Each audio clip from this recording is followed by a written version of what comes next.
Type 2 diabetes is rapidly rising. It's everywhere all the time. It's getting worse What do you and mean worse. it's rapidly rising? More and more and more people are getting type 2 diabetes. They're not curing it at all. I mean, for goodness sakes.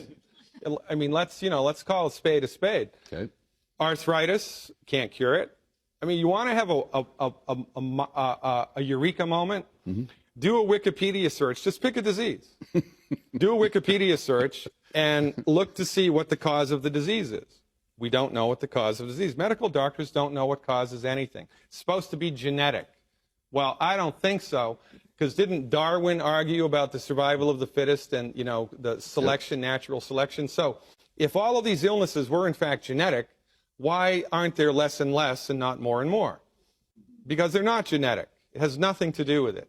If there's anything to do with the chromosomal activity and the relationship to chronic disease, it's because of epigenetics, environmental factors which negatively affect the genes. Something that's genetic, you're born with it.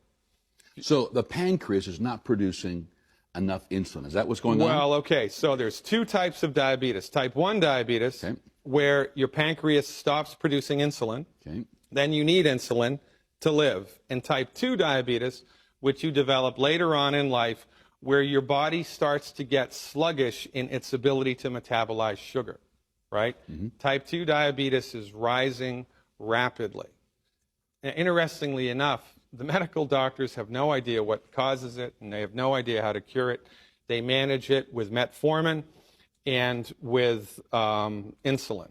Metformin reduces the liver's ability to metabolize sugar. So let me walk you through how this happens, okay? So you eat something that has sugar in it. By the way, sugar is not the Antichrist. Okay. Sugar is the gasoline of the body. You couldn't blink an eyelash without sugar. Sugar is so important to the human body that your DNA is made from it. DNA is an acronym, deoxyribonucleic acid. The ribo stands for ribose, which is sugar. Sugar.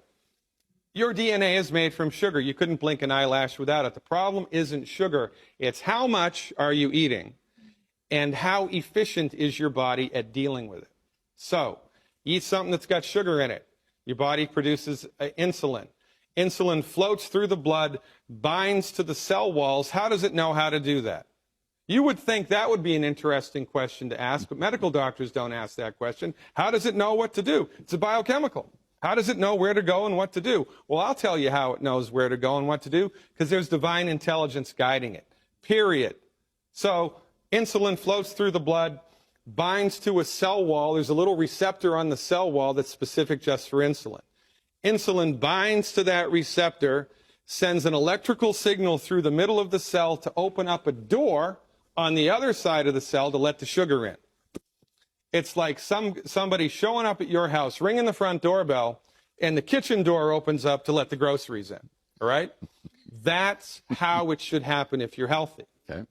But in order for that signal to go through and open up the sugar door, minerals need to be present inside the cell. So we're back to minerals. It's a big deal, man.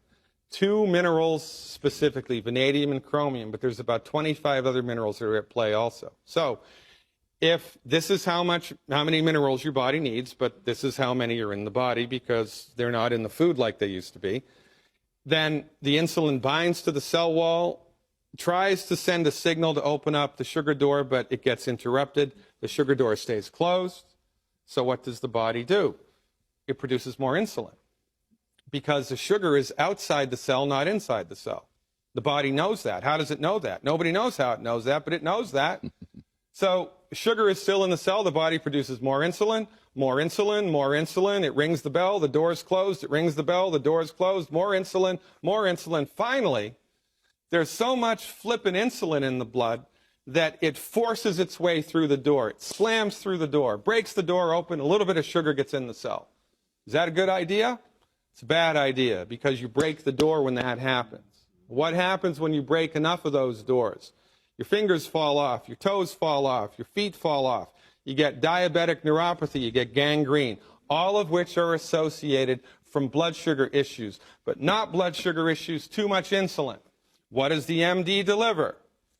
Insulin to somebody who's type 2 diabetic.